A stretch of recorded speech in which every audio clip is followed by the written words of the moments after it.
Baya 5-5. Halisi. Tinchmisan? Charchasanlar? O'zingda nima gap? Tirikmisan? Yurish turishing o'zgarib qolibdi. Qanaqadir shikirding-a? Endi uni buni qo'ylaring. Erta vaqt qanaqa? Nimaga? Ishlang. Mani hisobimdan dachiga. Govmi? O'zingdan o'zing dachi, mashina, yurish turishlar o'zgargan. Nima bo'pti o'zi? Senga tushuntirib berasanmi? Mani hisobimdan deyapman, o'rtoq. Uzumini yeguni, bog'ini surishtirma deyishgan. Davay, go. Faqat hammasini tushuntirib berasan. Nima pulni olib ketib, olib kelib berganingga. Xo'p, o'rtoq. Odamni rosa havosi keladi, senga brat. Men unaqa deyapsan, o'rtoq.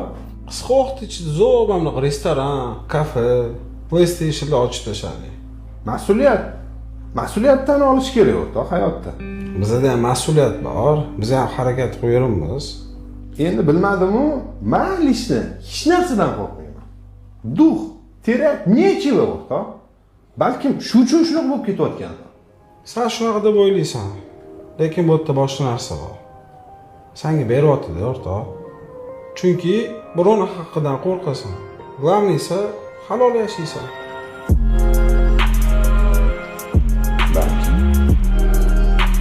Ha, boy. Tog'ga chiqamizmi o'zi bugun? Ha, boramiz, o'rtoq.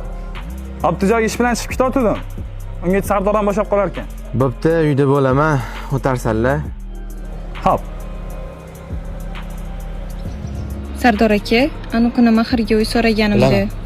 O'sha kuni gapirgan gaplaring bilan siz bilan baxtli bo'la olmayman demoqchi eding, to'g'rimi? Yo, siz nimaga hamma narsani yomon tarafini o'ylaysiz? Men yomon tarafini o'ylayotganim yo'q. Aytgan edim senga, hamma narsaga birgalikda erishsa bo'ladi deb. Mana ishga kirdim. Sen o'zingga chekkadan qara. Fikringni bunaqa kim buzyapti? Shahlo, sen tanimayapman. Yo, men sizga boshqa narsani aytmoqchi edim. Boshqa narsani gapirishing shart emas, men seni tushundim. Men hayotda endigina yo'lini topayotgan, kimnidir baxtli qilish xohlayotgan insonman. Bu gaplarim bilan men senga Mahrga uy olib bera olmayman demoqchi emasman. Bu narsani qilsa bo'ladi, lekin hozir meni sharoitim yo'q. Charchaman.